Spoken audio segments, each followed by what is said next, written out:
Ciao a tutti ragazzi, benvenuti in un nuovo episodio di Salotto Siciliano. Fantastico quest'intro, te la posso dire, bellissimo. Perché? Ti è piaciuta? Sì, Sono sì, stato mi è piaciuta, abbastanza convinto. Sì. Ok. Oggi siamo con Salvo Muscarà, un artista, meglio descriverti così, visto che non ti piace Il microfono. il microfono. Ci provo, sì. E niente, ti abbiamo invitato perché tu fai parte di quelle persone che hanno secondo noi, secondo il Team Salotto, Team Salotto, parte esattamente. delle persone caratteristiche che hanno dato una nota aggiuntiva. Un grande contributo a Noto, anche tu, a livello grafico però l'hai dato. È anche abbastanza riconosciuto, se possiamo dire. Vi ringrazio innanzitutto per l'invito e al Salotto Siciliano. Sono contento di trovarmi qua per un'iniziativa giovane, che è sempre bello. Le iniziative giovani mi piacciono. Vi ringrazio anche per dedicarmi a questo ruolo di artista che ha fatto qualcosa per il paese a livello grafico e con tante altre persone. Allora, partendo dalla tua esperienza d'artista, Ok. facciamo capire al nostro pubblico, perché qua a Noto ti conosciamo e ti stimiamo, cioè Sì. almeno parlo per me, parlo per No, Roberto. vabbè, sei c'è abbastanza conosciuto. una stima, cioè almeno io, per quello che ti ho visto fare in giro, ho sempre detto, migna, questo è uno mascio, questo è uno che sape, Fino a diciamo. quando è buono va bene. Ok. Da dove parte questa tua passione per l'arte? Perché è sempre giusto sapere l'inizio. Dall'inizio. L'inizio. Allora, quando ero piccolo, ce l'ho sempre avuta io questa passione per l'arte, fin da piccolo. Era quello che facevo, il mio modo di esprimere era disegnare. Ok, quindi magari non stavo tanto tempo a giocare fuori a pallone, stavo più tempo dentro a disegnare e guardare i cartoni animati che mi piacevano tantissimo. E da lì pian piano questa cosa si è Microfono trasformato nel fumetto, si è trasformato nel graffito e in tutto quello che mi attraeva. Chi erano i tuoi primi miti all'inizio? I miei primi miti. I tuoi primi miti. I miei primi miti. Allora, quello che mi ha fatto dire io voglio fare questo nella vita è stato comprare Silver Surfer in edicola di Claudio Castellini, Buio oltre le stelle. Che cos'è? È un Cioè, fumetto. cos'è? Un Ok. fumetto. Che sfogliandolo c'erano delle immagini dentro che io le guardavo e facevo che bello questa immagine, e da lì ho sempre ritentato di avere questo tipo di illustrazione che era Quindi arriva prima l'amore per il fumetto e poi successivamente la voglia di riprodurre sul muro e fare dei graffiti. Sì, la voglia di riprodurre sul muro era questa voglia di disegnare ovunque. Disegnare Ovunque, sì, no? e di trasmettere un Non solo- messaggio. Sì, era bello far vedere quello che tu fai, però che so, vedevi quel muro e dicevo, ma sto muro si... Prima parlavamo dei tag, tu cosa ne pensi dei tag? Semplicemente dei tag che andavano di moda, ora non più. Da 10 anni che non si... Allora, Secondo me no. ci sono perlomeno qua no. writer che del tag hanno fatto veramente la loro forma d'arte più Tipo, non so se conosci Geco a Roma. Ah, vabbè, cioè. Geco. Geco- Ce ne sono diversi Sì. artisti. Mi raccomando il microfono, sennò poi... Non si sente bene, Sì. hai ragione. Il tag è come dicevo, la prima forma del graffitaro, cioè lui prende il suo tag, che è il suo nome d'arte, e inizia a farlo nei diversi stili che ha il graffito. Non che non sia d'accordo, perché io sono d'accordo a qualsiasi forma d'arte, però rispetto a questo io ho preferito più puntare su quello che a me piaceva appunto fare, cioè disegnare le cose, non solo il mio nome con i colori e i diversi colori. Nei diversi stili, E certo. nei diversi stili, sì. Questa è una cosa che poi del lettering ho conosciuto più dopo, quando ho iniziato veramente a lavorare nell'illustrazione, nell'inserire la lettera e tutto il resto. Ma guardo il taggare in generale, il tutto... Non è una cosa che ti appartiene. Non mi No, appartiene. non ti appartiene. Veramente Non lo- non mi appartiene, sì. Sono E più quando- abituato a lasciare un'immagine. che Prima un- nella nostra discussione pre-episodio ci hai raccontato del tuo primo tag, che secondo me devi contare forse anche ai nostri... Allora, Racconta. il mio primo tag è stato a 10 anni, 11 anni. Era semplicemente scrivere zona skate nel muro della signora vicino a casa mia. Che per giunta non l'ha scoperta, non l'ha visto la signora, penso. Non l'ha visto, ma è rimasto lì per tanto tempo, fino a quando non è poi sparito. Cioè, forse adesso se ci vai ancora un po' si intravede il pennello, perché l'ho fatto col pennello, non con le bombolette. Quello è stato il mio primo graffiti, e poi l'indomani mattina tutti lì, mizzica che bello, abbiamo il nostro zona skate, quindi lì si è riempito, perché facevamo skate, in quel quartiere si giocava a pallone. Qual era il quartiere? Siamo al piano alto, zona Don Bosco. Ah, ok, vicino al Fornaciari. Vicino al Fornaciari. Ah, ok, ok. Sì. La scuola Don Bosco, il Fornaciari, io abito lì da tanto tempo. E per quanto riguarda i graffiti, quanti graffiti hai fatto a Noto? Perché neanche io capisco quali sono quelli tuoi e quali no. Cioè, quelli là ufficiali, parliamo così. Quelli dove tu sei stato, diciamo, incaricato di dipingere quel determinato muro. Un bel po'. Allora, ci sono quelli del parcheggio, Sì. quello del Palatucci, Quello del Maiore, della palestra del Maiore. Sì. Eh, Il Palatucci, sì, abbiamo fatto Stadio Palatucci, abbiamo fatto 2 interventi Quello più recente per Peppino Rizza. Per Peppe Rizza. Veramente lì, ad esempio, è stato un bel intervento perché affrontato in un modo professionale. Cioè lì già affronto questo lavoro con una mentalità diversa, più devoto al lavoro e non solo all'espressione artistica, con un incarico grande dietro le Certo. spalle.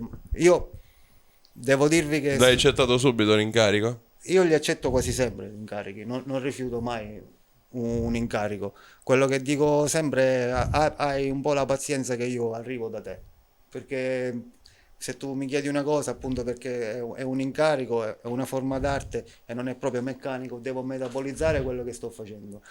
E vi garantisco che dopo che fai un dipinto grande che ti prende emozionalmente a te, fai emozionare tanta gente, dopo hai bisogno di un po' di relax, veramente, perché assorbi. Quanto tempo ci sei tante stato a cose. farlo?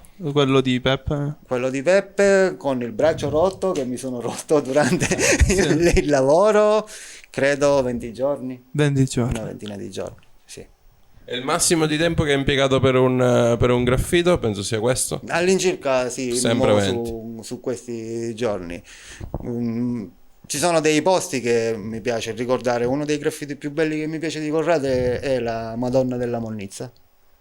Sì, l'ho visto, Alla l'ho visto, tu bellissimo. anche quella? Sì, Sì, alla è Fiumara. bellissimo. Ma era incaricato quel... No, è stata una giornata che eravamo in una scampagnata. Io volevo dipingere nel muro dove eravamo a fare la scampagnata. La mia amica mi disse: no, questa è casa della mia amica, non so se si arrabbia. E quindi ho detto: va bene, ok, ho le bombolette dietro, ma fa niente. Poi eravamo proprio, sai, come a raccogliere asparagi, come si fa da noi, Sì. nel Fiumare. E mi sono girato alla mia sinistra e c'era tutta questa immondizia lì. Sì. E questo muro, e parlavo, ho guardato la mia amica e ho detto: sai che ti dico che ora lì ci faccio una Madonna.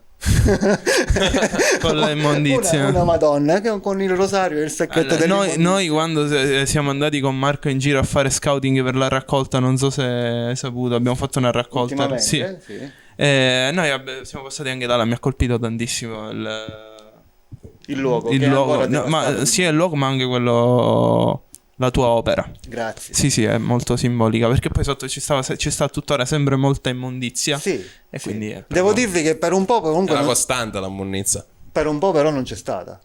Per un po' non c'è stata, devo esserci, per un po' veramente quel posto che è stato ripulito, è stato tranquillo, anche Allora, perché devi stampare più Madonna in giro. e se tu ci fai caso a quel punto lo stavo riempendo un po' tutto, poi adesso ho avuto altri impegni, non sono riuscito a finire la mia missione. Però la queste gente sono opere di denuncia sociali che sono molto importanti, secondo me. Sì. Perché uno che va a buttare l'immondizia là, quando la getta, un attimo si ferma a guardarla. Sai cos'è? Che purtroppo per far capire alla gente le cose gliela devi mettere un po' sul pesante. Ok, allora io ti metto la Madonna, no? Sì. E mi perdoni la Madonna perché ho fatto questa cosa, ma ti colpisco un po' nel cuore, perché possibilmente è domenica, tu esci di casa, vai a buttare sei molto e poi sei credente. andato a Possibilmente farti la tua sei messa. molto credente. No? Allora in quel modo già, la Madonna, non gliela buttiamo lì, con la gente funziona. Questa Non non No, l'avrei no, mai però detta. no, funziona secondo me anche. È un metodo molto efficace. Allora, tornando un attimo al tuo trascorrimento di carriera, facciamo capire anche al nostro pubblico di Noto come inizi tu a lavorare e a capire che puoi fare di questa tua passione un lavoro. A 12 anni fai sto primo tag e poi come si evolve la situazione? E poi si evolve che io dipingo sempre, sempre, sempre, sempre. Nel frattempo inizio a fare skate con gli altri amici e appartengo più a questo mondo. Al superiore, quando ho fatto l'istituto d'arte, ho conosciuto l'aerografo, questo attrezzo che ti fa disegnare ovunque. Che è uno strumento. Io prima ho chiesto. Allora, l'aerografo è semplicemente una penna che funziona ad aria, dove tu metti dentro il colore e quindi non hai il contatto col supporto, ma scrivi a distanza. E avere una bomboletta super controllata nelle Sì. mani. E con questo si fanno dei lavori di carrozzeria, prima si faceva tanto, sulle macchine, sulle moto, sui caschi, e questo a me mi faceva guadagnare già un pochetto. Dopo un po'...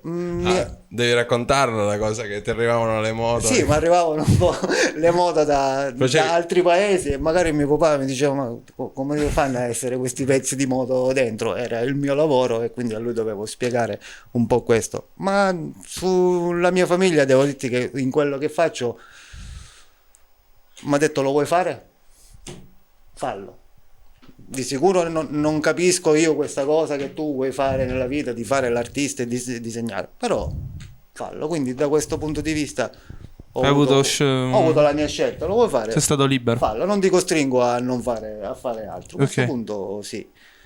Dopo che aerografavo, il fatto dei graffiti era già più notevole e quindi mi chiamavano le sale giochi, una volta c'erano le sale giochi dove tu entravi dentro e giocavi, per fare dentro i graffiti. Era proprio un lavoro che svolgevo a tutti gli effetti, cioè io il pomeriggio andavo dal proprietario della sala, lui mi diceva voglio qua la mia scritta Jolly Sala, e io ok, andavo, compravo le bombolette, mi davano i miei soldini e potevo comprare altre bombolette per continuare a fare i graffiti in giro. Poi il lavoro è diventato più, devo studiare bene.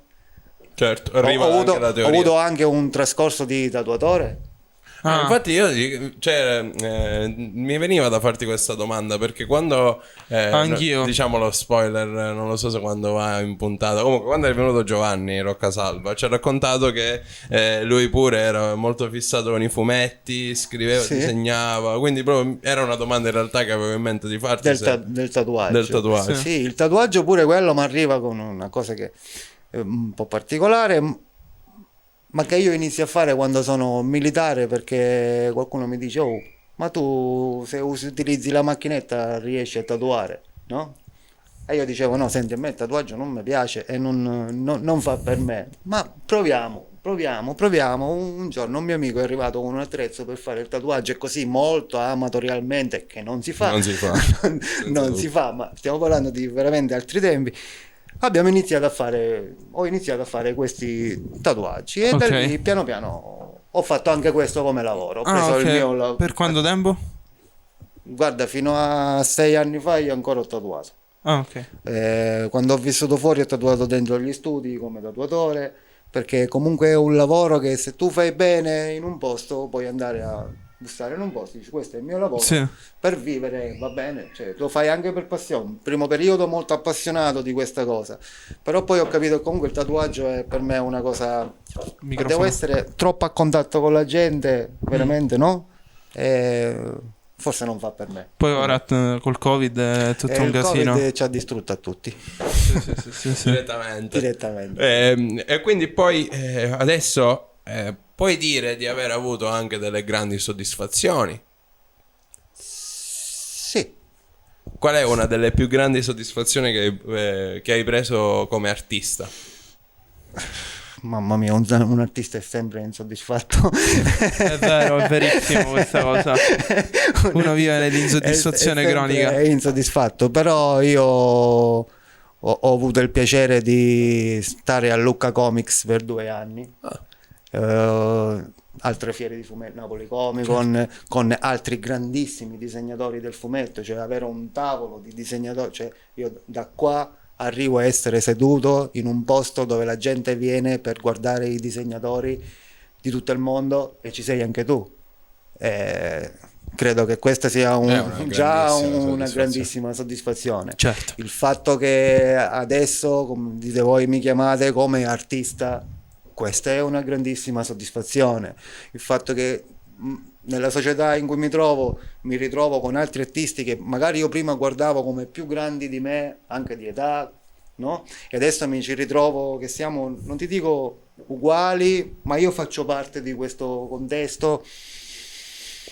Me lo sono sudato, no? Me lo sono cercato io, non ho cercato un aiuto, mi aiuti a fare questa è la soddisfazione più grande, il fatto di essermi fatto quasi tutto da solo, questa è la soddisfazione più grande. Anche il fatto di avere avuto dei contratti con la Marvel è anche una grande soddisfazione, perché per chi non lo sa, no, io non lo sapevo Io neanche. Allora, io ho lavorato con le case editrici di fumetto, ho avuto a che fare anche con Marvel Made in Italy, dove io ho fatto una cover di Spider-Man, una pagina che era inserita nel remake del primo numero di Spider-Man quando c'è stato l'anniversario, e sono stato contattato dall'organizzatore della persona per fare questa pagina. A te tocca la pagina numero 2, mi pare era. E ho fatto la pagina numero 2, poi ho fatto diverse cover come Venom, no? Wolverine, e poi ho avuto la fortuna, perché comunque ragazzi lavorare col fumetto non è semplice, Cioè, No. veramente non è una cosa semplice. Puoi disegnare per la gente ma non stai lavorando, stai solamente disegnando, cioè non è semplice. Quindi dire È una prestazione è occasionale. una prestazione occasionale, sì, tu non sei che fai parte di quella casa editrice, è un attimo la casa editrice ti assume per quel lavoro. Poi Ma questo in alcuni casi, in altri casi ci sono disegnatori con contratti. certo, nella Bonelli Editore se riesce ad entrare, italiana, Sì. e riesci ad entrare lì, diciamo che ti fanno un tuo contratto, devi fare il tuo training e poi dopo resti a disegnare per loro.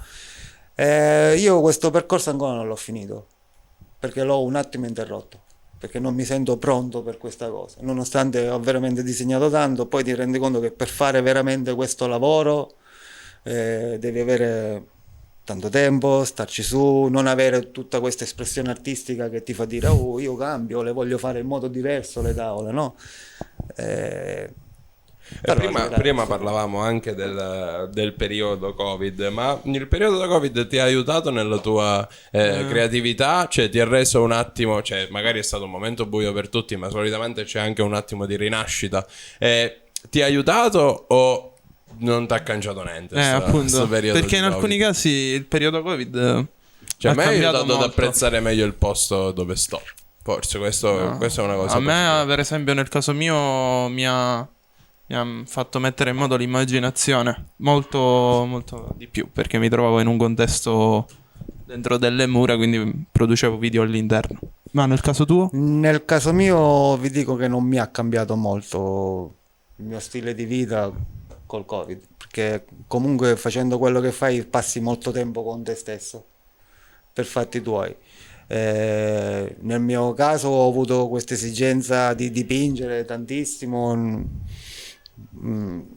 e di staccarmi da quello che vedevo sul social, no? Perché tu potevi avere le informazioni via social, sei lì nel tuo studio, c'è il PC e vedi il social, e non mi piaceva quello che diceva la gente, quindi ho prodotto un po' di più.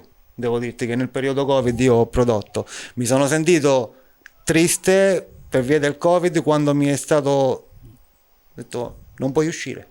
Ok, non puoi fare ma non perché io ho bisogno di stare in mezzo alla gente, perché io faccio surf e quel momento di evasione è il mio veramente, no? Quindi non poter andare a mare in quel momento, non poter stare nella campagna, girare a guardarti le cose, un po' mi ha fatto soffrire. Quella è stata l'unica mia parte un po' di... Poi per il resto tutto come prima. Vedevo meno gente, sì, gli dicevo pure fammi il favore a non venire perché io sono qui da solo e sto bene.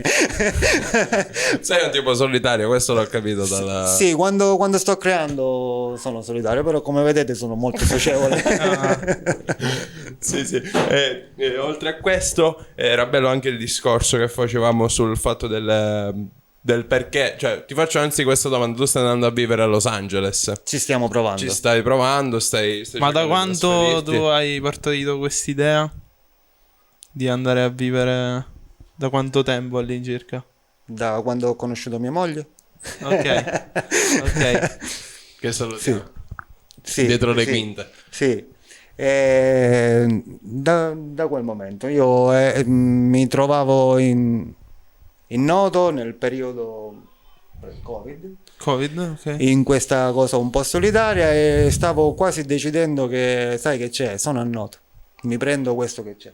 Sì. Me ne vado a fare il mio surf a mare, mi faccio i miei lavoretti di dipinti, magari fra qualche anno mi Il apro. vecchio e il mare con la casa in campagna. Sì, con la casetta in campagna, i dipinti, c'ho il mio cane, magari più là mi aprirò una bottega d'arte al centro storico e farò questo nella vita. Poi il destino ha voluto che conosco una bellissima persona e mi dice: ma perché non proviamo insieme ad andare in questo posto, che in questo caso è Los Angeles, ma possibilmente sarà anche un altro.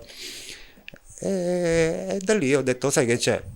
Io so qua, ho 40 anni, 41, sono qua, ho fatto tutto quello che ho fatto, veramente, Sì. ho voglia di fare cose nuove e credo che se me ne vado per un po' o non so quanto tempo mi ritrovo io me stesso, e quando ritorno qua veramente magari guardo tutto in modo diverso, perché in questo momento lo guardo e mi dispiace dire che non mi piace quello che guardo per quanto riguarda il mio. È giusto vedere tanti punti di Sì, vista. è giusto avere tanti punti di vista, così almeno tu puoi vedere bene le cose e non pensare che le cose accadono solo qua. Te ne vai in un altro posto, ti rendi conto che accadono anche negli altri posti e che cosa si può fare per migliorare, cosa puoi consigliare, visto che c'è gente che ti segue come artista, magari dando un messaggio, anche che sei a Los Angeles, qua arriva perché dici: Certo. quel ragazzo è di Vieni, Noto, no? l'ha fatto anche lui.